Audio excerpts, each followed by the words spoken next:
আসসালামু আলাইকুম সম্মানিত দর্শক, আমার থাম্বনেল দেখেই বুঝতে পারছেন আমি কি বিষয়ে আজ আলোচনা করব। আমি আপনাদের মাঝে তুলে ধরব কিভাবে কম খরচে একটি টয়লেটের ট্যাঙ্কি স্থাপন করতে পারেন। যারা অল্প খরচে টয়লেটের ট্যাঙ্কি স্থাপন করতে চান তাদের জন্য মূলত এই ভিডিওটি। অনেক দিন থেকে ভিডিও দেওয়া হয় না, অনেক ঝামেলার জন্য, তাই আজ চিন্তা করলাম একটি ট্যাঙ্কি সম্বন্ধে আপনাদের মাঝে তুলে ধরার জন্য।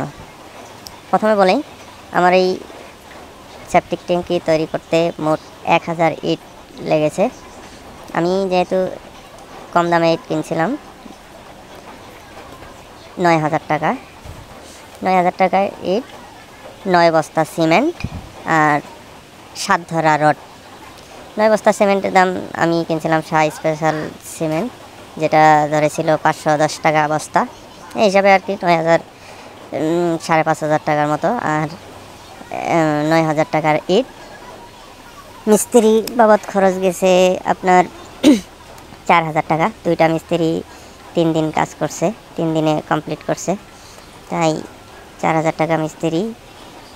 9 আর 5 14 আর 4 18, আর আপনার রড গেছে আপনার 2800 টাকার মতো। এই হলো টোটাল খরচ। খুব অল্প খরচে আপনাদের মাঝে কেউ যদি এভাবে ট্যাঙ্কি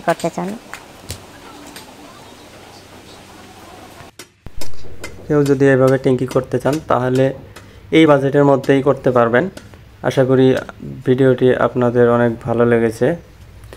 সত্যি কথা বলতে, আমরা যারা কম বাজেটে টয়লেটের ট্যাঙ্কি করতে চাই, মূলত তাদের জন্য এই ভিডিওটি। আশা করি আপনারা শেষ পর্যন্ত দেখবেন, ভালো লাগবে। কেউ যদি চান, ইচ্ছা করলে এর চেয়ে বেশি ইট অথবা বড় পরিসরে করতে, তাও করতে পারবেন। এই দেখেন, আমাদের পলেস্টার করা শেষ। ওইদিকে আবার আপনার ভিতর দিয়ে একটা আপনার খড়ির মতো এপাশ ওপাশ, যাতে উপরের ছাদটা সুন্দরভাবে লেগে থাকে, ভাঙার সম্ভাবনা না থাকে, এই জন্য একটা পিলার তৈরি করা হয়েছে। পিলারটা এই মাঝখানে বসিয়ে দিয়ে উপরে ছাদ বসিয়ে দিবে। আমার এই ছাদটা কিন্তু বাইরে বানানো আছে, দেখবেন। ছাদটা 2টা খণ্ডে বিভক্ত, 2টা ছাদ বানায় রাখছে। ভিতর দিয়ে একটা আপনার ধন্না দিয়ে ছাদ 2টা 2 পাশে উঠায় দিয়ে তারপর একটু পলেস্টার করে দিয়ে দিবে, তাই কাজ কমপ্লিট। এখন মিস্ত্রিরা দেখতে পাচ্ছেন, এই দেখেন একটা দিয়ে দিছে মাঝখান দিয়ে, যাতে ছাদটা পরিপুক্ত শক্ত হয়। পাটাতনগুলো বাইরে বানানো ছিল। এই যে আমার ভিডিওটি কমপ্লিট হয়েছে। যাদের ভালো লাগবে কমেন্ট করবেন, এবং খরচ সম্বন্ধে আরও কিছু যদি জানার থাকে বিস্তারিত জানাবেন। ভিডিওটি লাইক করবেন।